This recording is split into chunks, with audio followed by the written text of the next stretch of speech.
Vous souvenez-vous de l'apologie du loup et de l'agneau? André Gide prétendait que c'était un objet parfait.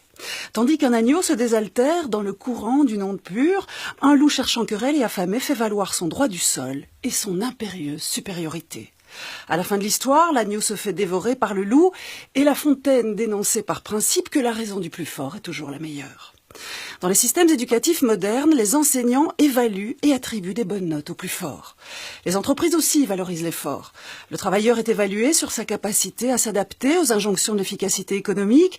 Les plus performants obtiennent un beau bulletin qui s'accompagne de privilèges qui font de la vie en entreprise une école pour les grands, où les patrons se comportent comme les maîtres d'antan.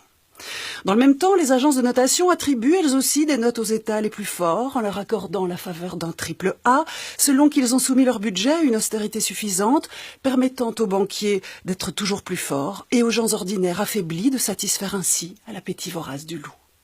Mais qui est fort et qui est faible? C'est vrai, qui est fort?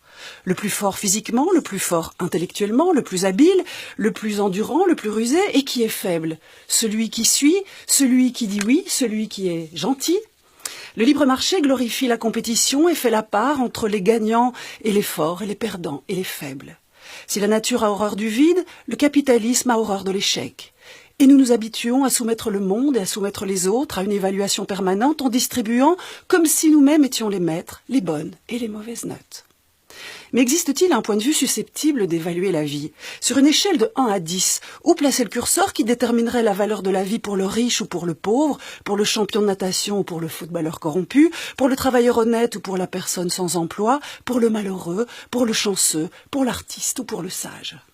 Car la vie n'est pas une entreprise, ni une banque, ni une école, encore moins une agence de notation qui administre et attribue des notes. La vie nous met sans cesse à l'épreuve et dans ce défi permanent, il arrive que les forts brusquement deviennent faibles et on appelle cela un accident. Et puis, il y a celles et ceux dont la vie entière est un accident. Quelle note, c'est-à-dire quelle valeur attribuer à leur vie? Ils sont un peu comme l'agneau de la fable, on dit qu'ils sont infirmes, qu'ils sont démunis, qu'ils sont fragiles, indigents, vulnérables. Bien sûr, ils n'ont pas l'arrogance des forts. Mais chaque jour de leur vie, sans notes et sans bulletin, ils se mesurent aux limites et connaissent mieux que personne l'essence de la force. Mieux, ils sont la force, et savez-vous pourquoi? Parce qu'ils font l'épreuve de la vulnérabilité absolue. L'œuvre de la philosophe américaine Martha Nussbaum est traversée par la question de savoir comment vivre. En s'appuyant sur la philosophie antique et sur les auteurs tragiques grecs, elle revisite 3 concepts, celui du corps, celui des émotions et la vulnérabilité. Au lieu de défendre l'idéal stoïcien selon lequel l'homme bon, l'homme bien ou le héros est le fort qui se montre invincible face aux coups du destin, Martha Nussbaum soutient qu'il s'agit, pour bien vivre la vie, d'affronter notre vulnérabilité, de faire face à la vieillesse, à la perte de nos forces, aux mouvements et aux voix qui se rouillent et à l'effondrement du corps, c'est-à-dire d'assumer que nous sommes de passage et que nous dépendons des autres et du flux des événements du monde.